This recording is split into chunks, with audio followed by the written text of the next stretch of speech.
Narayan tuition সেন্টারের পক্ষ থেকে সমস্ত ছাত্রছাত্রীদের জানাই অভিনন্দন এবং শুভেচ্ছা। তোমরা জানো তোমাদের ইন্টারনাল এক্সাম সামনেই, এবং ইন্টারনাল এক্সামের প্রস্তুতি আমাদের সেন্টার থেকেও কিছুটা করা হয়েছে।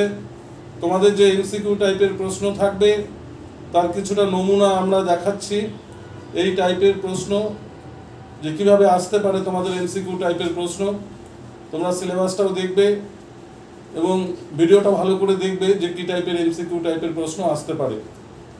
আজকে এইচএসসি বাংলা, অর্থাৎ প্রত্যেক ছাত্রছাত্রীদের রয়েছে এইচএসসি বাংলা। এই এইচএসসি বাংলা বিষয়ে যে ইন্টারনাল পরীক্ষা হবে সেখান থেকে কিছু টপিক আমি আলোচনা করছি। তোমাদের প্রথমেই রয়েছে পত্র রয়েছে। ধরো দিতে পারে পত্র কত প্রকার, বিভিন্ন প্রকার পত্রের উদাহরণগুলি। সে অভিযোগ পত্র হতে পারে, ব্যক্তিগত পত্র হতে পারে, নিমন্ত্রণ পত্র হতে পারে, অর্থাৎ বিভিন্ন ধরনের পত্র হতে পারে।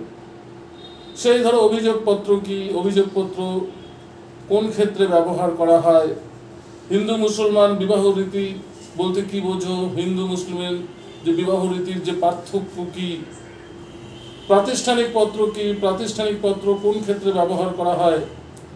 এই পত্র থেকে কিন্তু এই টাইপের বিষয় রয়েছে, এবং পত্রের কটি অংশ থাকে, পত্র থেকে এই ধরনের প্রশ্নই আসে।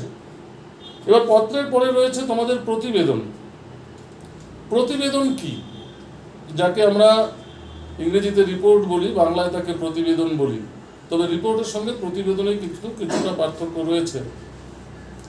এই প্রতিবেদন লেখার নিয়ম কি, তারপর হচ্ছে প্রতিবেদন শব্দের অর্থ কি, প্রতিবেদন বলতে কি বোঝো।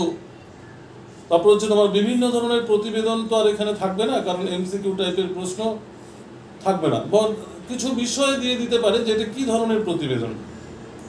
প্রতিবেদনে কিন্তু শ্রেণীবিভাগ রয়েছে। প্রতিবেদনের পর রয়েছে সংলাপ রচনা।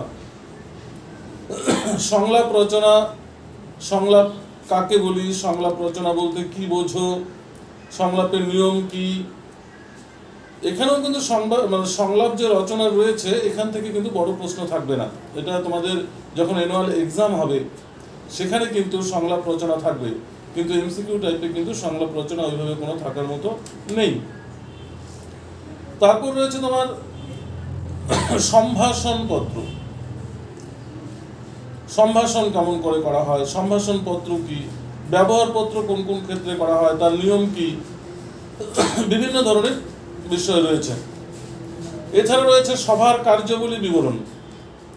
সভার কার্যাবলী বিবরণ বলতে কি বোঝো, সভার কার্যাবলী বিবরণ লেখার নিয়ম কি, সভার কার্যাবলী বিবরণ কোন কোন ক্ষেত্রে পেশ করা হয়, এবং সভার কার্যাবলী বিবরণ যে বিষয়টি রয়েছে তার থেকে কিন্তু ভেতর থেকেও তোমাদের ছোট প্রশ্ন থাকতে পারে।